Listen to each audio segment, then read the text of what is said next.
অধিকাংশ সংসার নষ্ট হয় ননদের কারণে। বিশেষ করে ননদরা এসে শাশুড়িকে উল্টাপাল্টা কথা বলে বিশেষ করে প্রত্যেকটা সংসারের ভিতরে ঝগড়া লাগিয়ে দেয়। খবরদার, এই সমস্ত ননদ থেকে দূরে থাকতে হবে।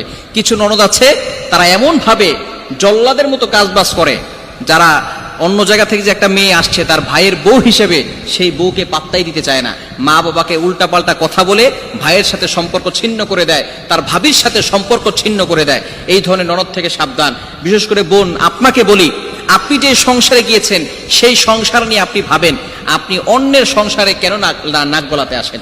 কিছু ননদরা আছে এটা বুঝে না।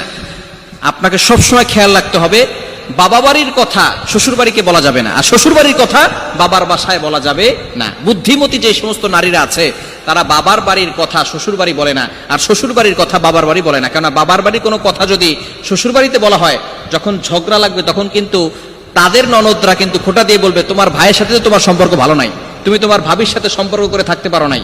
সুতরাং এই জন্য আমাদেরকে সতর্ক থাকতে হবে। মনে রাখবেন, পুরুষরা কিন্তু সংসার সমাজ নষ্ট করে না, সম্পর্ক নষ্ট করে না, মেয়ে জাতিরাই সমাজটা নষ্ট করে। সর্বপ্রথম আপনার দুইটা ছেলে হয়েছে, একটা মেয়ে হয়েছে, অথবা দুইটা মেয়ে হয়েছে একটা ছেলে হয়েছে। দেখবেন আপনার স্ত্রী সেই মেয়েটাকে বেশি ভালোবাসবে না, ছেলেদেরকে বেশি ভালোবাসবে। এই যে মেয়েদের ভিতরে গন্ডগোল, ছেলে হয়েছে ছেলেকে বেশি ভালোবাসে, মেয়েকে বেশি ভালোবাসতে চায় না। এরপরে যখন আস্তে আস্তে ছেলে মেয়ে বড় হয়ে যায়, ছেলেকে বিয়ে দেওয়ার পরে যখন বউ আনার পরে ওই মেয়েটাকে তার সহ্য হয় না। ওই ননদ মেয়েটাকে সহ্য করতে পারে না, যে নতুন বউ আনছে ছেলেটাকে। শাশুড়ি বৌমাকে সহ্য করতে পারে না, বউ শাশুড়িকে সহ্য করতে পারে না। এই সব সমস্যা হচ্ছে মহিলাদের ভিতরে।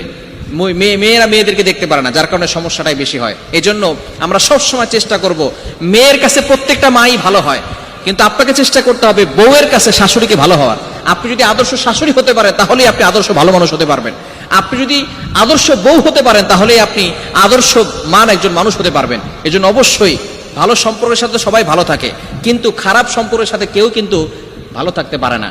এজন্য শাশুড়ি যারা আছেন, আপনি চিন্তা করবেন, একটা মেয়ে, আপনি যখন মেয়ে বউ হয়ে এসেছিলেন তখন আপনার অনেক ভুল হয়েছিল, অনেক ভুল আপনার হয়েছে। কিন্তু একটা মেয়ে যখন আপনার বাড়িতে আসে তখন আপনি শাশুড়ির মতো ব্যবহার করেন, তখন আপনি আর মা থাকেন না। আপনি মা না হয়ে তখন আপনি শাশুড়ির মতো ব্যবহার করেন তার সাথে। যে মেয়েটা নতুন এসেছে, তার প্রিয় বাবা, প্রিয় বালিশ, প্রিয় বিছানা, প্রিয় বন্ধু, প্রিয় বান্ধবী সকলকে ছেড়ে একটা মেয়ে নতুন একটা সংসারে এসেছে, নতুন সংসার করছে। সে তো তার মেয়ের বাসায় রাজকন্যার মতো ছিল, তার মায়ের বাসায় রাজকন্যার মতো ছিল।